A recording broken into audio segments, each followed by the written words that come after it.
کاما د ننګرهار یو له حاصلخیزو ولسوالیو شمیرل کیږي چې د دغه ولسوالۍ تازه سبزي د هیواد ګډ ته وړل کیږي. د کامې ولسوالۍ د سبزي منډوي مؤسس قاری الهام الدین مومند وایي د کامې ولسوالۍ سبزي منډوي ته د ننګرهار له څو ولسوالیو تازه سبزي لکه بانجان رومي، فاصلې، کچالو، الوګان، تورۍ او نور راوړل کیږي او بیا له همدې منډوي ټولو ولایتونو ته صادریږي. نو دلته مختلف سبزیجات راځي چې هغې کې بانجان دي، بینګلۍ ده، فاصله ده څو رقمه او ټینډې دي.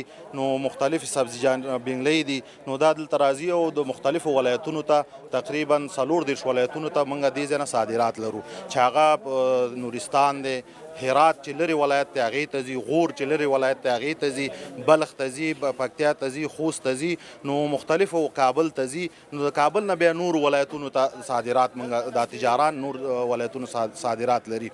نو دغه الحمدلله د الله نه ډېر راضي او شکردار ی. د الهام په وینا په دغه منډۍ کې ورسره سلګونه کسان پر کاروبار بوخت دي او خپلو کورنیو ته حلاله نفقه پیدا کوي. منډوي کې د تازه سبزۍ پلورونکی سحرګل چې د ګوشتې ولسوالۍ څخه یې د کامې سبزي منډۍ ته سبزي راوړې وایي پاکستان سره د لارو په بندېدو یې د سبزۍ کاروبار ښه شوی او مزدوري هم ورته پکې پاتې کیږي.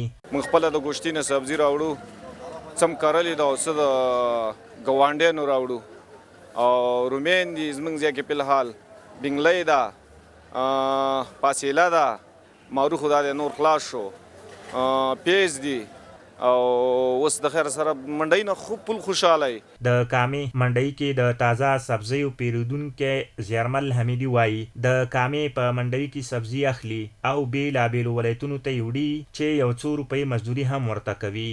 زه دغه سبزي دي نه چې وړم د کامې منډۍ نه تخار ته کار کوم، بدخشان ته لیږم، کشم، بارک، فیض آباد او تخار ته.